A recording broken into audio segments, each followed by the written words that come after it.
Oke teman-teman, kembali lagi saya Bikers 288. Aduh, motor tua.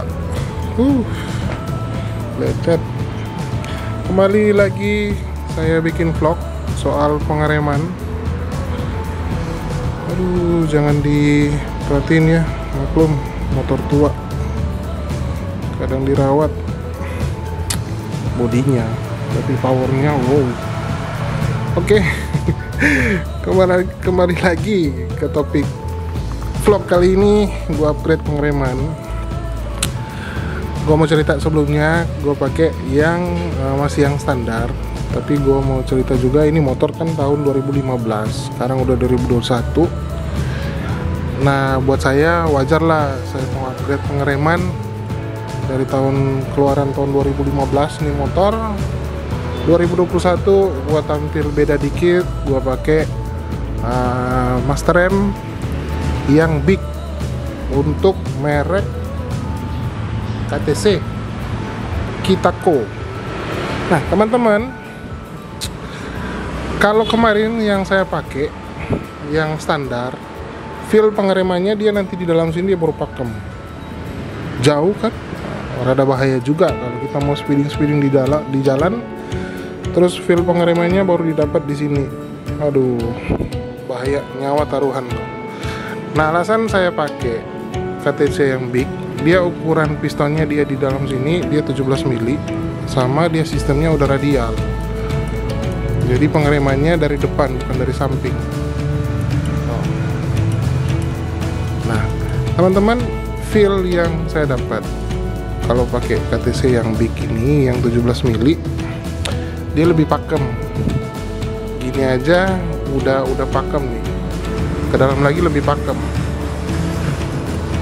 Enak, serius enak. Terus di jalan kita lebih aman dikit untuk pengereman depan, karena gua pakai rem depan itu lebih sering daripada rem belakang. Jadi ya mau tidak mau saya harus upgrade pengereman yang depan pakai yang lebih bagus lagi. Ada sih yang lebih bagus dan lebih branded lagi, yang lebih mahal, yang tipe-tipe dari apa itu, produk dari Embo. Nah, cuma harganya lumayan juga, main di kisaran 3 jutaan ke atas. Itu untuk tipe yang 15 mili deh, 15-14 mili. Nah ini alasannya saya pakai yang ini karena dia ukuran pistonnya dia besar 17 mili dengan harga yang masih bisa dijangkau. Kalau harganya dia kisaran 1 jutaan, nggak sampai 1,5 deh, 1 jutaan. Tergantung lapaknya sih, soalnya kita akan beli di online. Nah dia udah bisa pakai tabung dan disaranin bagusnya dia pakai dot 4. Cuma ini karena saya masih pakai yang minyak rem yang sisaan dari yang kemarin, daripada mau dibuang dan juga di botolnya juga masih banyak, ya dipakailah yang dot 3. Nanti kalau udah mau habis mungkin dot 4 saya upgrade untuk minyak remnya. Nah setelah itu saya juga ganti yang selang rem.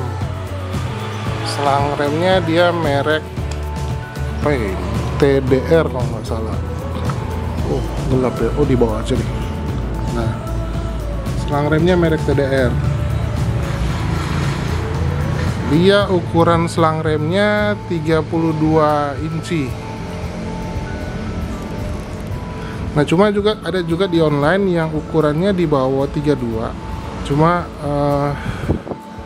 saya nggak bisa jelasin sih, maksudnya kalau untuk ukuran selang remnya ini dia yang 32 sama yang 20-an sekian inci itu fungsinya apa.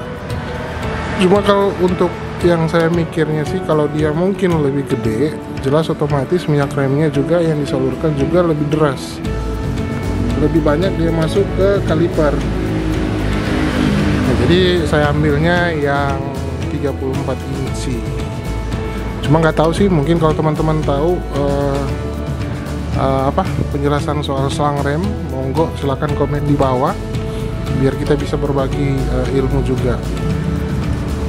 Nah gue udah pakai yang ini yang big sama selang rem juga yang big. Nah turun ke bawah Untuk kalipernya, karena ini sistem pengeremnya juga udah radial, disaranin sama teman-teman pakai kaliper yang 4 piston biar pengeremannya juga lebih pakem. Nah ini saya ambil yang kaliper Nissin 4 piston. Untuk harganya dia 1 juta hampir 2 lah, sama kalau sampai ongkir ke Manado 2 lebih. Nah terus untuk bracketnya, untuk Nissin sendiri dia disediain untuk bracket yang dis standar, di standar 280 ya, 280 sama 300 dia masih muat untuk bracketnya. Cuma karena saya udah juga ganti untuk pengamannya, juga udah pakai disk yang lebar yang 320, jadi otomatis bracketnya saya ganti yang untuk disk 320. Kalau dia mau pakai yang bracket standar dia nggak bisa, pasti ini mentok di piringan cakramnya gitu. Nah untuk sendiri bracketnya dia nggak PNP, sumpah. Di online-nya dia bilang PNP, tapi aslinya di bawah sini, khususnya yang di sini, kelihatan nggak? Di bawah sinilah, di sinilah dia harus dibubut sedikit biar dia nggak mentok sama baut piringan cakram.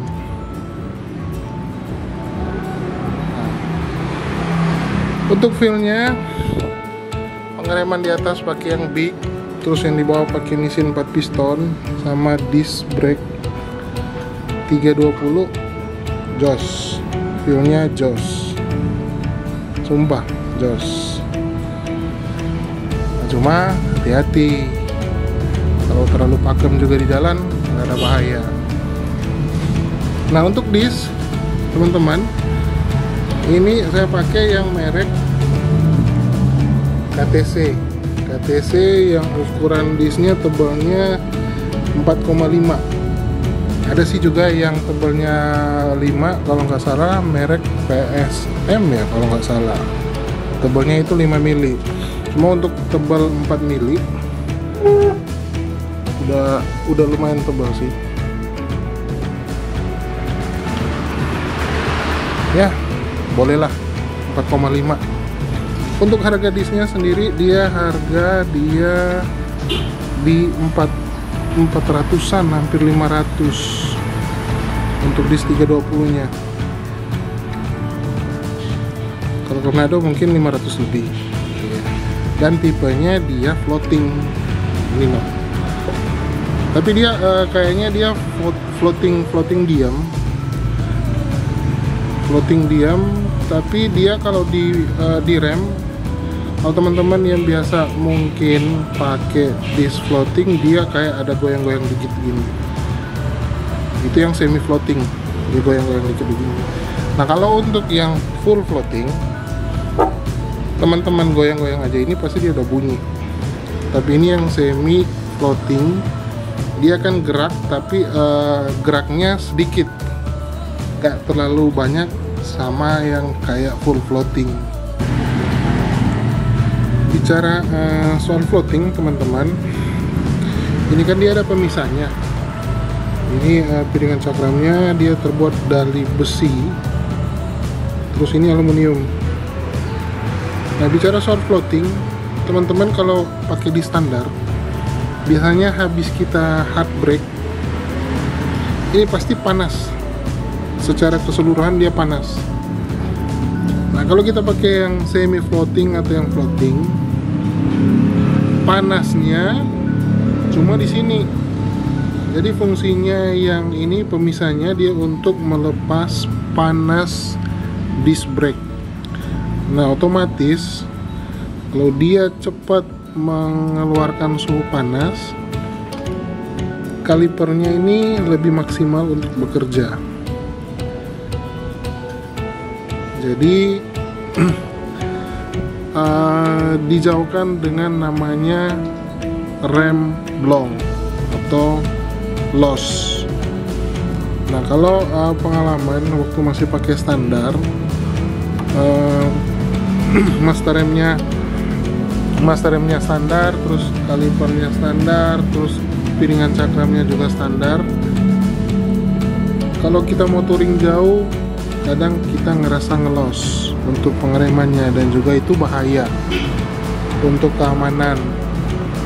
Nah, karena gue udah rasain udah banyak kali yang saya rasain yang kayak gitu. Dia di tahun 2021 gue rubah upgrade pengereman biar lebih aman di jalan, teman-teman. Jadi fungsinya biar pakai floating begini, biar suhu panasnya dia bisa berkurang lebih cepat dibandingkan dengan pakai disc brake yang standar, yang fix semua satu bagian yang dipotong-potong dijadikan disc brake.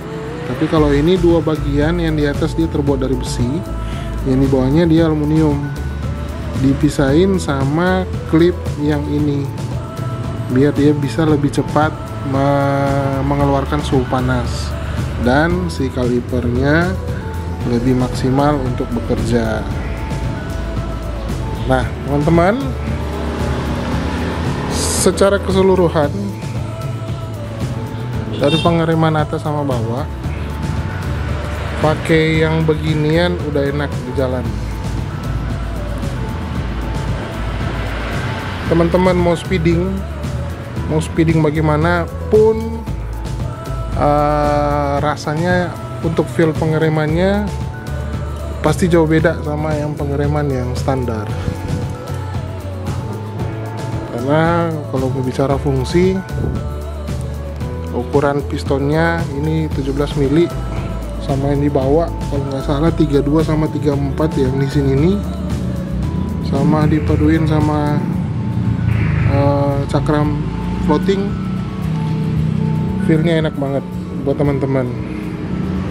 Ya, kalau mau buat teman-teman yang mau cari yang murah meriah, mungkin ini bisa diganti juga sama America TC juga, tapi yang lebih murah dikit ada RCB juga bisa. Terus untuk ini kalipernya diganti merek KTC juga, ada yang lebih murah cuma 600-an, sama yang brake disc cakramnya juga yang murahan ada juga. Tapi fungsionalnya, kita bicara soal fungsionalnya, semua itu bermanfaat untuk teman-teman semua. Cuma kalau teman-teman punya budget lebih, mau beli yang branded yang mahal-mahal di atas sama yang di bawah, silakan aja. Oke, teman-teman semua, semoga video kali ini bermanfaat untuk teman-teman. Mohon maaf jika ada salah-salah kata dalam pemberian informasi soal pengereman dari atas sampai di bawah. Kalau mungkin teman-teman lebih berpengalaman, marilah kita saling berbagi pengalaman, saling berbagi informasi. Buat teman-teman bisa komen di bawah, tulis deh semua penjelasannya, nggak apa-apa, biar kita bisa saling berbagi. Oke, Bikers 288 mohon undur diri. Jangan lupa like, comment, dan subscribe. Bye-bye.